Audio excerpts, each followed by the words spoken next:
Contrast uncut, yeah, you know that's us. Where we only speak the real and the real rock with us. Where we motivate the people and politic on success. Oh no, we ain't DJ Khaled, but they swearing we the best.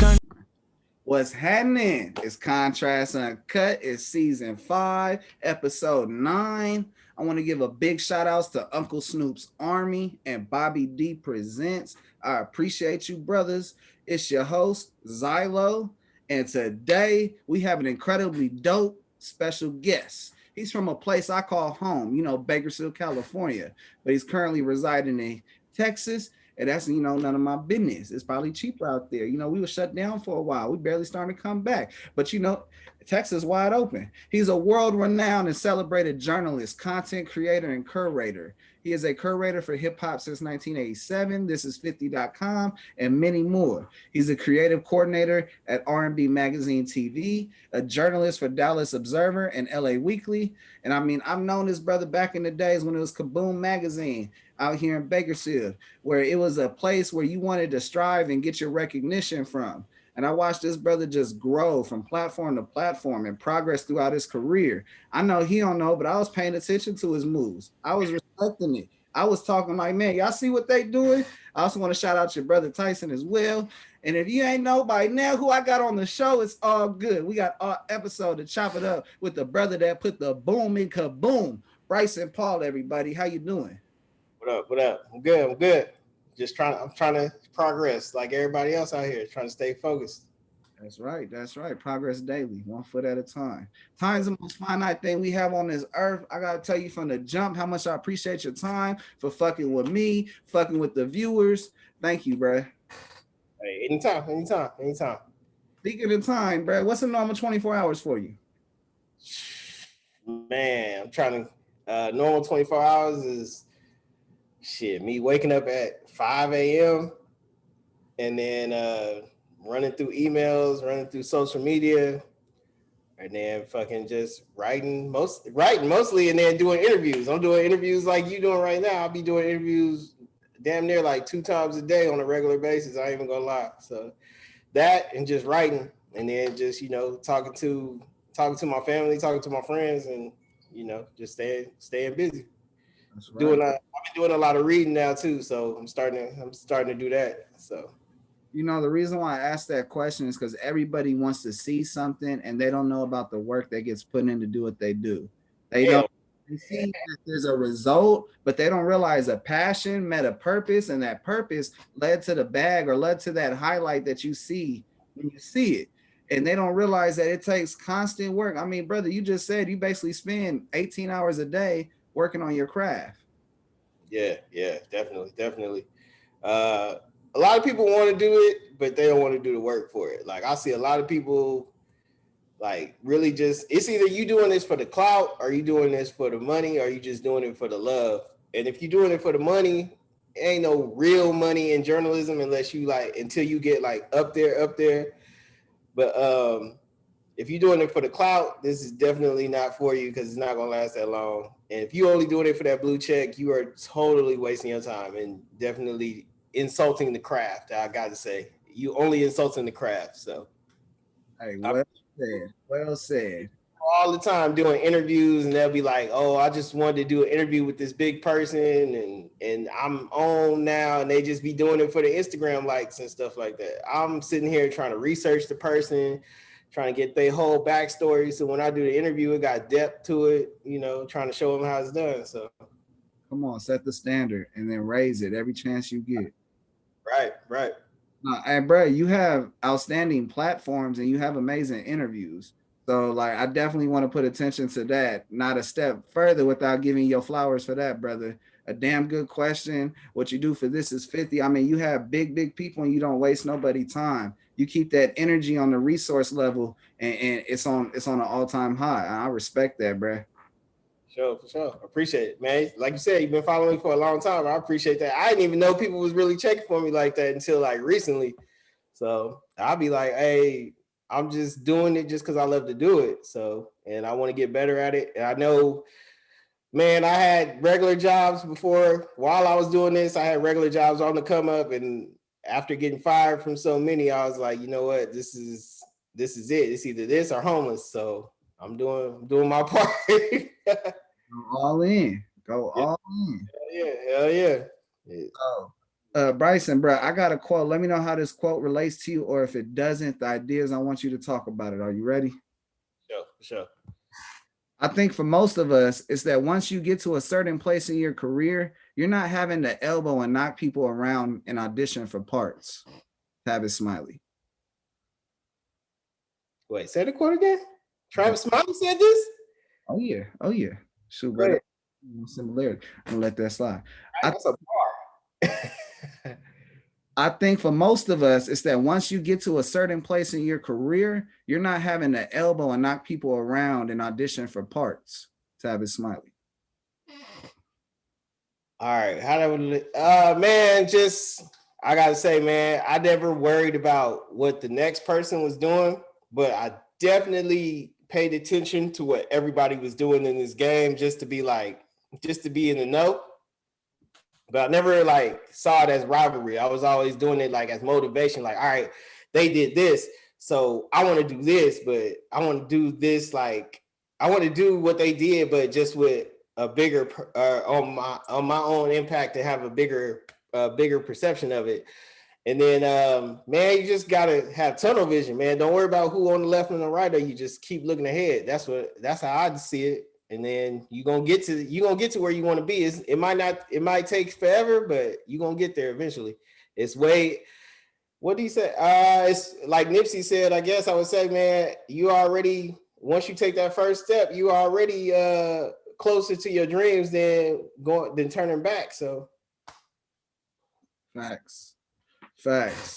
You know, I take this quote because a lot of the time people spend so much energy on the fact that they got to do the work, or they got to audition, or they got to build the relationship, that they let the whole time pass them by on what they could have done. And, you know, that's something, when I read this, I was like, you know, that's something that this brother has not done. He has made sure to utilize every opportunity and every motion when it comes to this game. And you sacrifice a regular job to get closer to the sleepless dream. I don't think I sacrificed. I made the option. I don't want to work a regular job. This is what I love to do, and I was like, "Fuck it." I'm tired of getting fired. So it was like, this got to work, because I'm tired of getting fired from these jobs that I didn't really want to be at in the first place. So.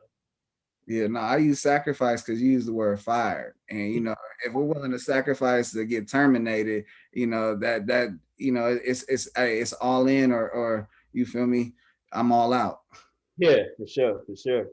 Now, talking about the journalistic game, I'm talking about the hip hop, the entertainment world. On the fact that they gotta do the work, or they gotta. Go ahead. Did the game choose you, or did you choose the game? Shit. Look, man, I feel like I chose the game, man, because anybody could be in this position that I'm in. Man, I can honestly tell you, anybody can be in the position I'm in. They just, because all it takes is work. All it takes is a good work ethic, creativity, and just consistency. Man, just be different from everybody else. Don't ask them clickbait questions that people sit there and do just for like the shade room and shit like that. Like, not to say that that's not somebody's lane, because you know, it's a lot of people that are doing that are, you know, really thriving off it, but that's not me. Like, look, man, I just stay consistent and just keep working at it, man. You find your own niche. That's pretty much it. Oh yeah, fill the void. When would you consider your first confirmation that journalism and writing about the game is what you're supposed to do? Man, I learned that in college, man. I learned that in college. Just I took a bunch of journalism classes and just learned the basics, man. Just learn the basics. So. But when did you get your confirmation? Because, you know, we can all go to college and you feel me, get a degree and not do anything that we got the degree for. I know teachers or people that graduate to be a teacher, but they deliver pizzas.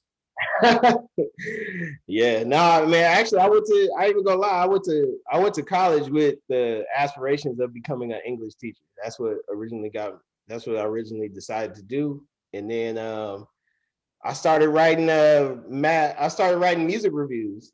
And then like I thought they sucked, but people was telling me on like blogs and shit, they was like, yo, this is dope. Like, so I just kept going with it. When people were sitting there saying it was dope, I was like, all right, maybe I got something here. And I would just sit there, read Source magazines and read XXL magazines, any magazine I could get my hands on that had music reviews in the back. And I would just read them to understand like how the flow of a music review goes.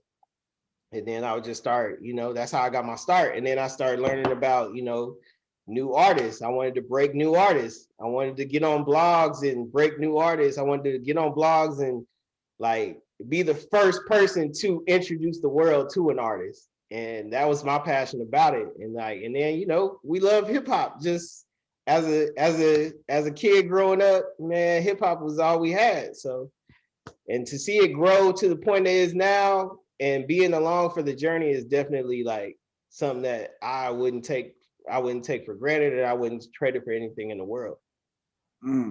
That's real.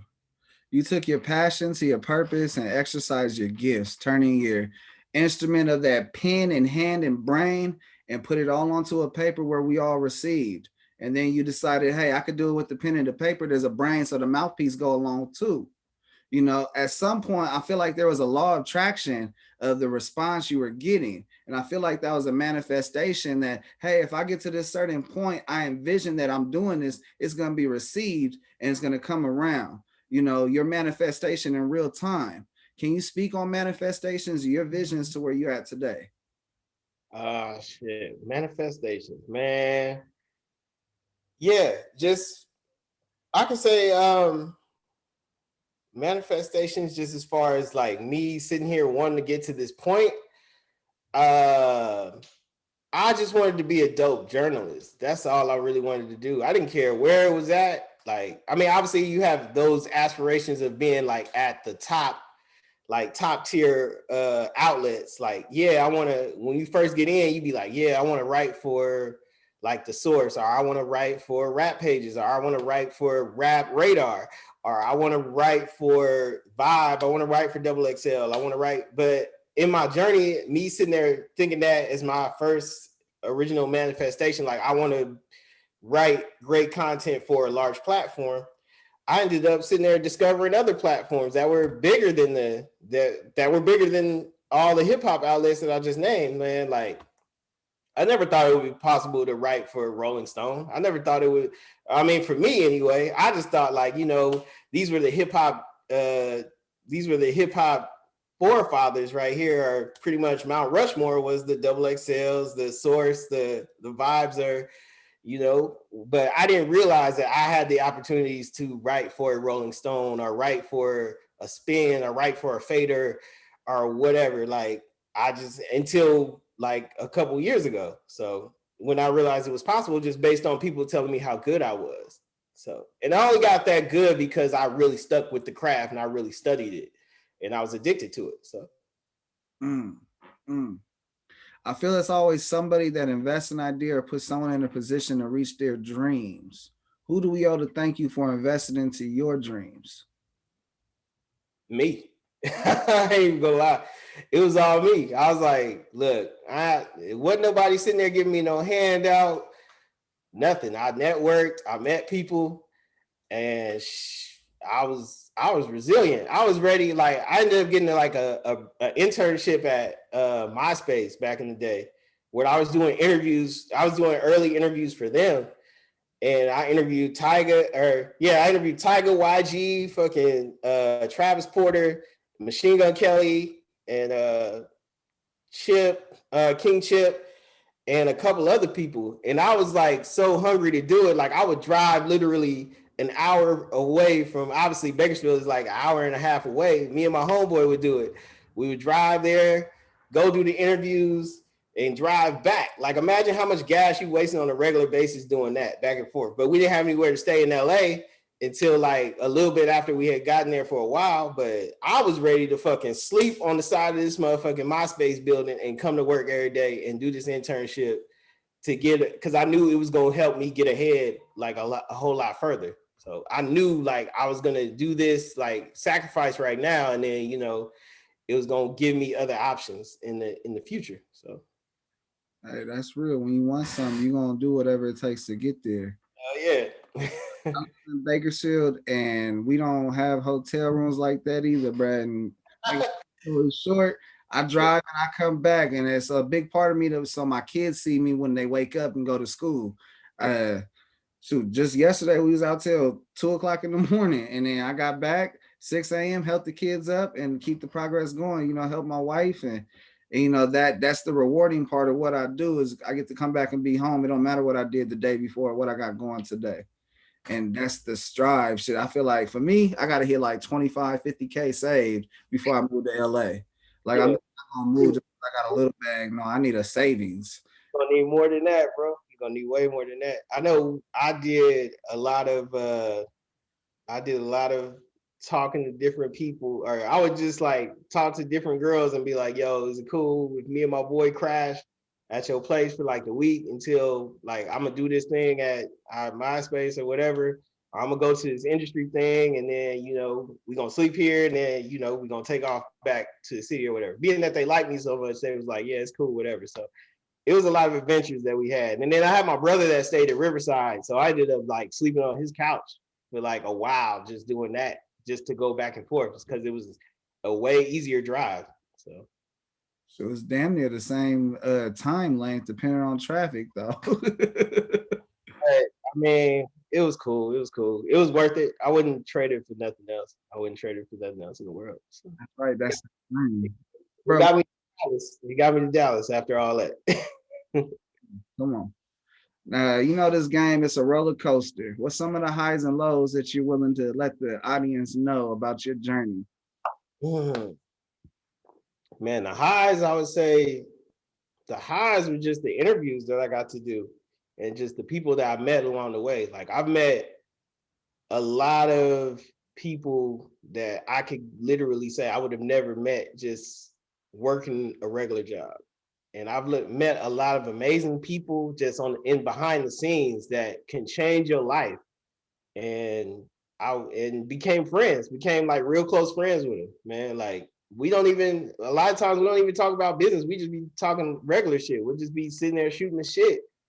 And it's created great business for me just being friends. A lot of times people will come in this business and be like, oh, I'm just here to network and just here to like get ahead. And it's like you'll get a lot further just befriending people and just being like, man, I don't really want nothing from you, or I don't really want an opportunity from you. I'm just like, we could just talk about sports, or we could just talk about movies, or we can see each other and be like, yeah, have regular conversations. Cause like a lot of times we spend 10 hours a day talking about like music and business stuff. So it's like, we don't want to, like, when you get off, you be like, you really don't want to talk about that. You want to talk about other shit that's going on just to get your mind off it. And that creates great business relationships, oddly enough. So Facts. What about the lows? Man, the lows, shit. I mean, I don't have any lows. I can honestly say you shouldn't have. I mean, unless like something like real bad happens to you, that's one of the lows. But for me, I don't have any lows because I took everything like as a lesson. Like you got to take it as a lesson learned, or take it as experience. Charge it to the game, man. Charge it to the game. So I haven't had any lows other than like, being like, man, is this gonna work out? Just questioning myself. But every time I would question myself, I always had like a support system that was like, oh, this is gonna work. Just stick with it. Or I would have like, I would always listen to rap. The lyrics in the albums that tell you right now, like, man, just stick with what you're doing. The shit is gonna work out. Just stick with it, because the more you stick with it, is the more people that's gonna fall off, and it's gonna make it easier for you to get into these doors. So that's real. Hustle and motivate. Highs would definitely have to be the parties. Definitely have to be like the parties that I would get invited to now. So that would be one of the highs, and the concerts that I would go to. But yeah. What's one thing that people got messed up about being a journalist? One thing people got messed up is they think that we are just like, they think we robots, man. They think we could just crank out stories like, oh, you a journalist? All right, well, cool, write about me. Like, okay, it don't work like that. Like, you definitely have to be in the mood. You have to have a vibe. for it to flow right, everything. You can't just be like, all right, cool. I wake up, all right, I'm typing away, like making great content. Like, nah, it doesn't work like that. You definitely gotta have a vibe. You gotta find the chemistry. You gotta find everything. You gotta get in that mode. Like, it's different things you do to get in that zone to write that great content that you're gonna write. Isn't it crazy how journalists have the same energy as a rapper would, or a songwriter would, or as an author would? Because it takes that to flow. If you force it, you're going to force your current and drown. Yeah. You force it, you definitely gonna be like, if you force it, you definitely gonna put out some bullshit. Or you gonna look back and you be like, I don't know why I said this. I don't know. But yeah, we are just like rappers. Like, we go through days where we get writer's block. We can't write nothing. So and then now it gets to the point where you just try and find new ways to make yourself creative. Like, you'll just write like a short 2 paragraphs like post or something, or just like read something from another journalist that you like, and just get inspired through that. So What has been your most rewarding moment so far in the game? Other than interviews, I gotta say my most exciting moment to date is speaking at Morehouse, man. Speaking at Morehouse College. Yeah. That was the most surreal thing. Like, when they asked me to do that, I was like, y'all sure y'all got the right person? Y'all talking to the right person? Like, because it's like, where we come from, it's like Morehouse is like, it's like a place that you be like, all right, I don't know if I'm gonna ever see it or whatever, but especially, like, I didn't go to Morehouse. I applied there, I didn't get accepted, but I didn't think I would ever in life be a speaker at Morehouse talking to people about me and my career. Like, think about it. I'll be like, okay, y'all sure y'all doing better than me. Y'all here. I never got here, never got to Morehouse. But I'm sitting here like speaking to y'all about how to get into this business or how to answer y'all questions. Like, it's surreal. It's surreal. So it was definitely proud. It was probably more exciting knowing that my mom was like really happy about it. Like, wow, you made it to Morehouse and you speaking at Morehouse. So it was more the fact that she was excited. I was like, all right, cool, bet. Like, it's cool. Hey, that's incredible. You got to show off that CSUB education. Right. Right. Man, I gotta know, brother. I know it's probably gonna be like picking kids, but what are your 3 favorite interviews you've done and why? Fuck.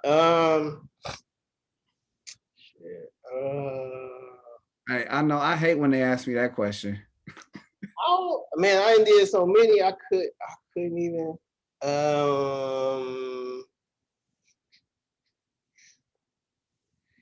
3 favorite interviews. What's the first one coming to your mind that's sticking out? 3 out of 3, I would have to say. Damn, that's a good one. That's a good one. All right, well, fuck it.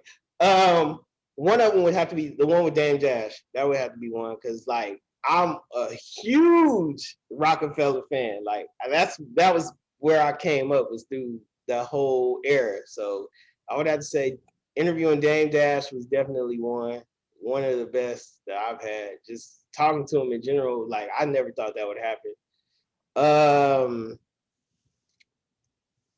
Another one would be The Dynasty, The Rock. I feel you.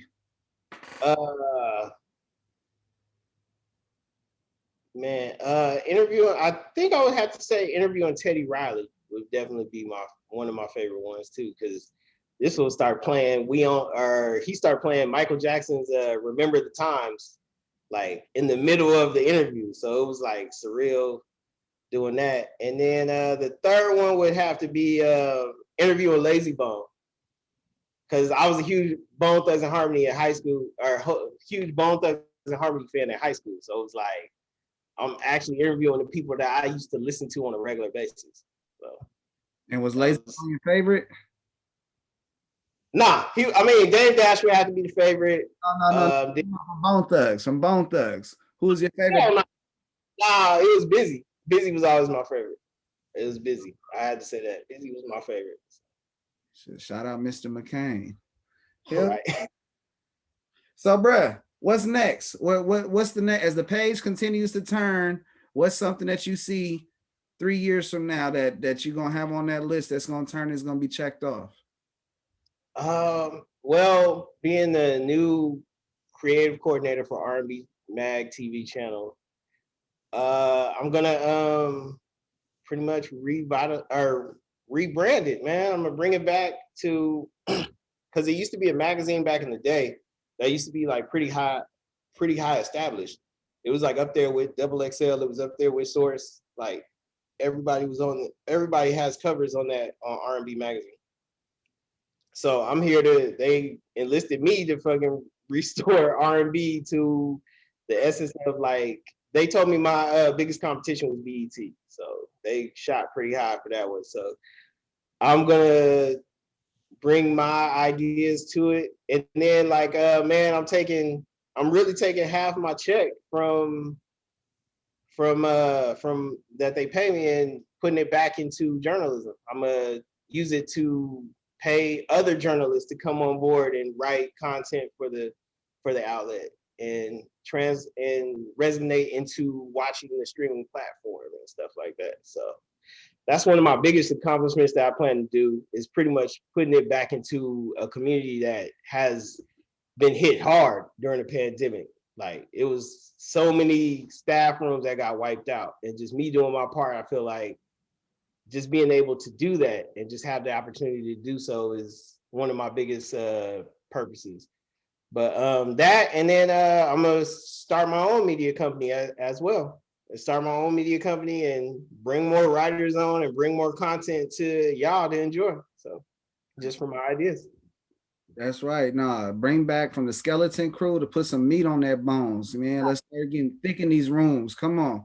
It'd be just 2 people on the staff and they be doing it all, taking all of the check that was reduced. Man. And then being out in Texas now, man, I'm really trying to break out Texas hip hop, man. Like, nobody knows how impactful Texas hip hop is and how like self-sufficient they are out here. Like, it's bananas. Like, rappers out here with just indie imprints are making millions, making way more than your favorite artists right now. Like, out here thriving. So hey, they took that Bay Area formula and applied it to a much larger region that's gonna love them the same. Yep.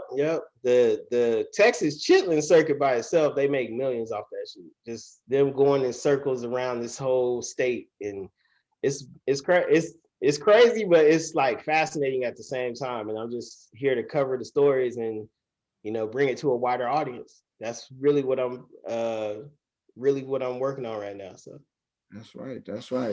Now, Bryson, brother, you have survived my show. The floor is yours. Let the viewers know, let the listeners know where they can find you at, what they need to run up, shout out what you want to shout out. The floor is yours, brother.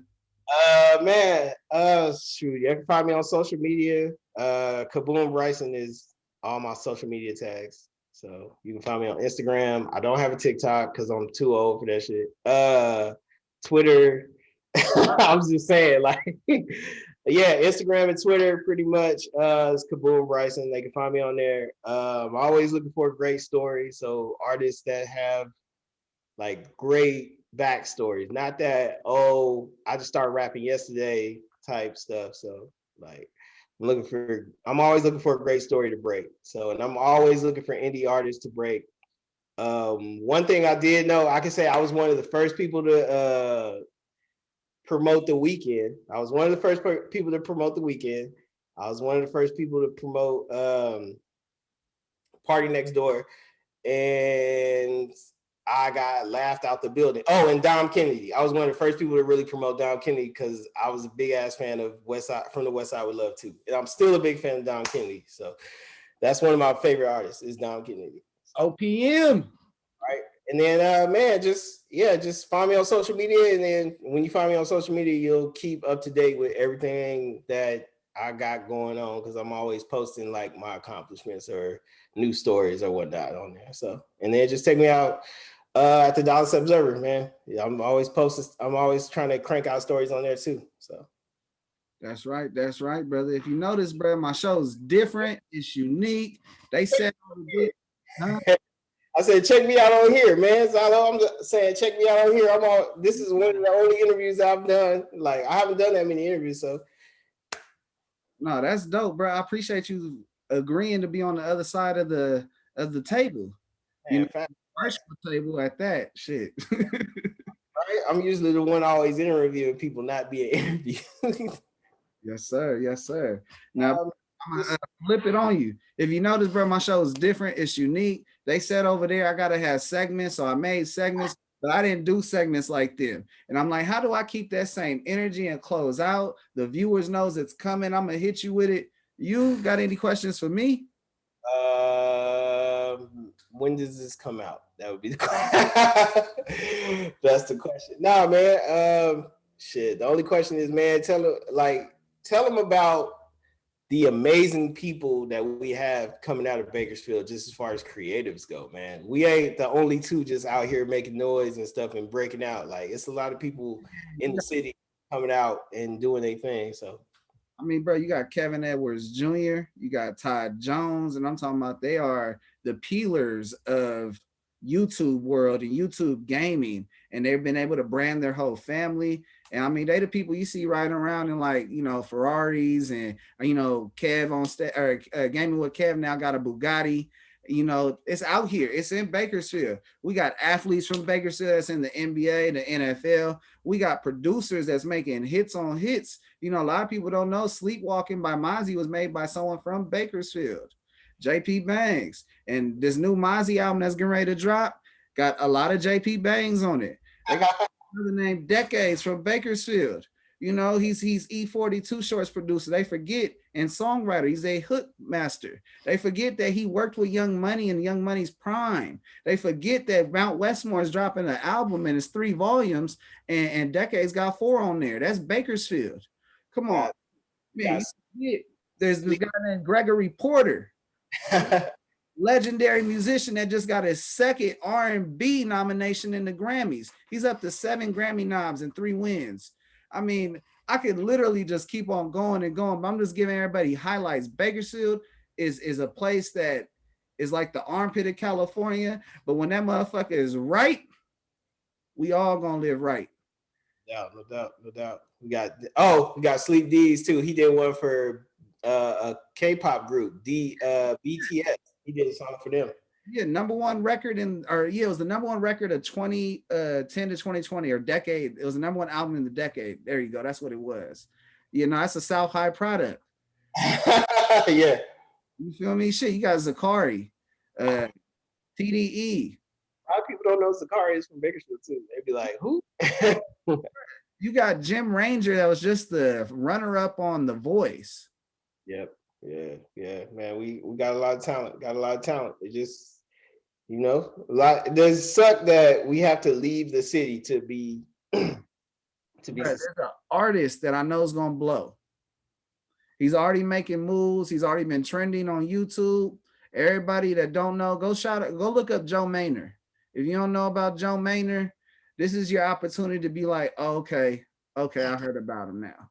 And he's from Bakersfield, bro, and he's gonna be one of the first people to be the first rapper to put on. Everybody think Bakersfield is this hick town where you got this guy named Buck Owens that made up Yeehaw. Yeah, Yeehaw from Bakersfield. Your top 5 Bakersfield rappers. Your top 5. Bro, I don't even be. No, you don't have a top 5, man. Come on, we gotta have a top 5. Shit, number 1, shit. I'm biased. I gotta shout out my brother, Eat Greedy, number 1.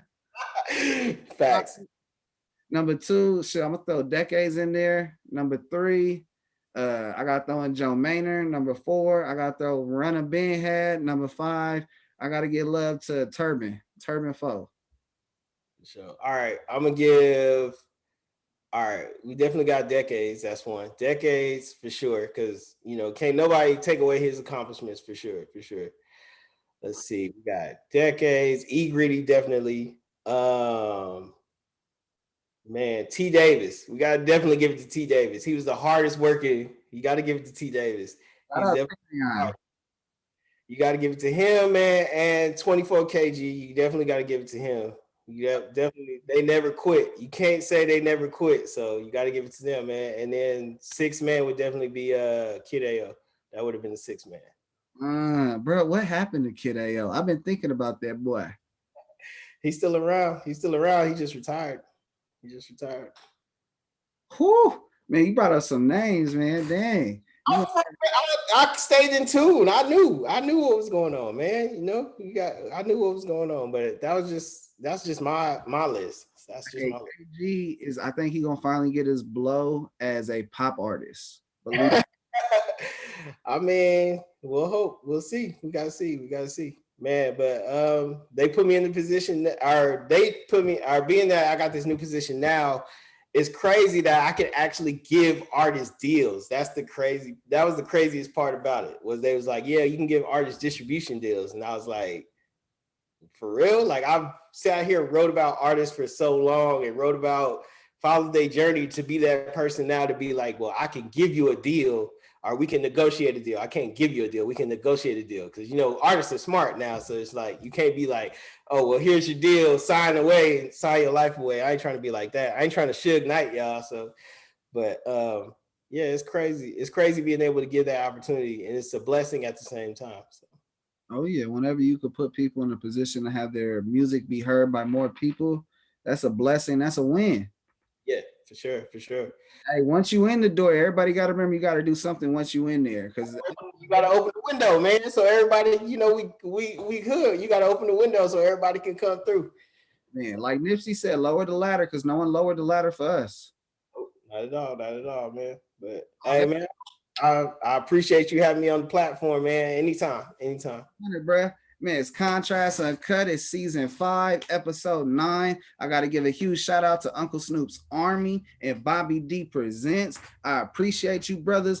I wouldn't be able to do incredibly dope shit like interview, you know, Kaboom, you know, Mr. Bryson, Paul over there, you know, Mr. Writer, Mr. Extraordinaire. I'm talking about this brother had them gems flying. I'm talking about he was manufacturing them diamonds and writing about it at the same time.